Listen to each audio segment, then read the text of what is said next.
निरर्थक जीव माता पिता रामू और उसकी पत्नी के लिए नए साल का वैसे तो कोई खास मतलब नहीं था। दोनों को बस इतना ही पता था कि नए साल को पुराना कैलेंडर बदलकर नया कैलेंडर लगाना होता है। लेकिन इस बार रामू ने भी अपने मालिक की तरह नए साल पर पत्नी को उपहार देने की सोची और साल भर अपनी कमाई में से कुछ पैसे बचा बचा कर इकट्ठे करता रहा। और उसके मन में ख्याल आया कि पत्नी की उम्र हो गई है, वह जब दूसरों के घर पर काम धंधा करके घर वापस आती है तो मिट्टी के चूल्हे पर आग जलाना, खाना बनाना अब उसके लिए मुश्किल हो गया है। वैसे पत्नी ने रामू से इसके बारे में कभी शिकायत नहीं की थी, मगर रामू खुद ही इस परेशानी को समझता था। और इसी बात को ध्यान में रखते हुए रामू नई साल पर अपनी पत्नी को गैस का चूल्हा उपहार में देकर खुश करना चाहता था। और उसने गैस चूल्हे की बात भी कर ली थी, क्योंकि गैस चूल्हा खरीदने के पर्याप्त पैसे रामू जमा कर चुका था। इसलिए रामू मन ही मन बहुत खुश था।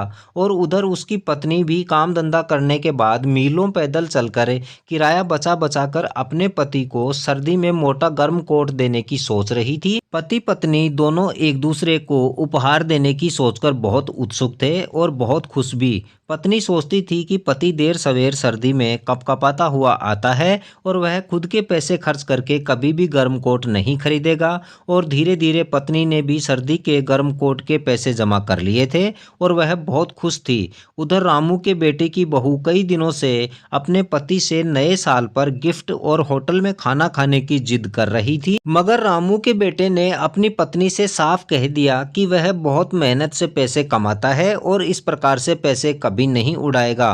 रामू के एक ही बेटा था और रामू ने उसकी पढ़ाई और शादी जैसी सारी जिम्मेदारियों को बहुत ही ईमानदारी से पूरा किया था। मगर बेटा और बहू दोनों अलग रहते थे।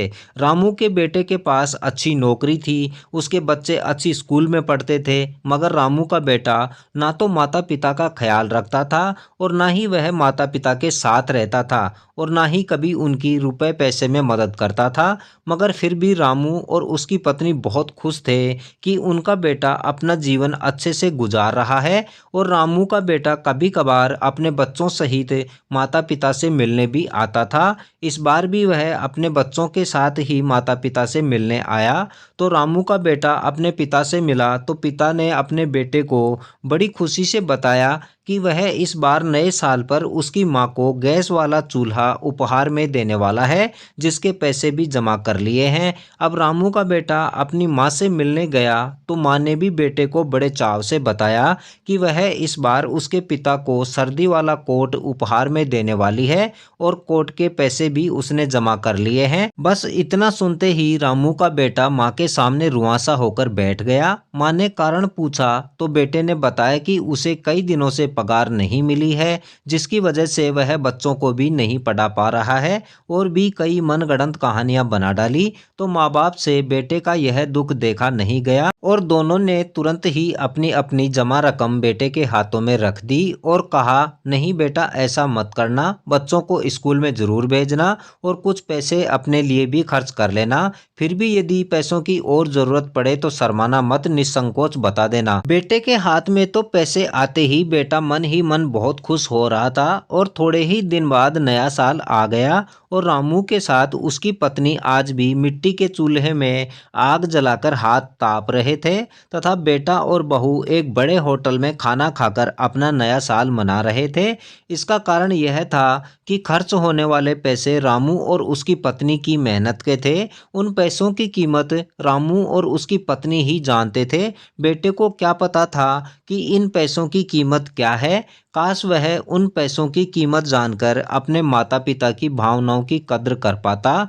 दोस्तों, क्या रामू और उसकी पत्नी को बेटे को पैसे देना गलत था या बेटे द्वारा झूठ बोलकर पैसों को गलत तरीके से खर्च करना गलत था? अपनी राय जरूर दें। दोस्तों, कहानी से सीख मिलती है कि अपने माता पिता की भावनाओं को समझें, उनकी भावनाओं का सम्मान करें और बुढ़ापे में उनका साथ दें, क्योंकि बुढ़ापे में माँ बाप के पास औलाद के अलावा कोई और पूंजी नहीं होती। उन्हें तो केवल अपनी औलाद से ही उम्मीद होती है। दोस्तों, कहानी कैसी लगी कमेंट कर ज़रूर बताएं और इस चैनल पर नए हैं तो इस चैनल को ज़रूर सब्सक्राइब कर लें और हमारे साथ बने रहने के लिए आप सभी का बहुत बहुत धन्यवाद।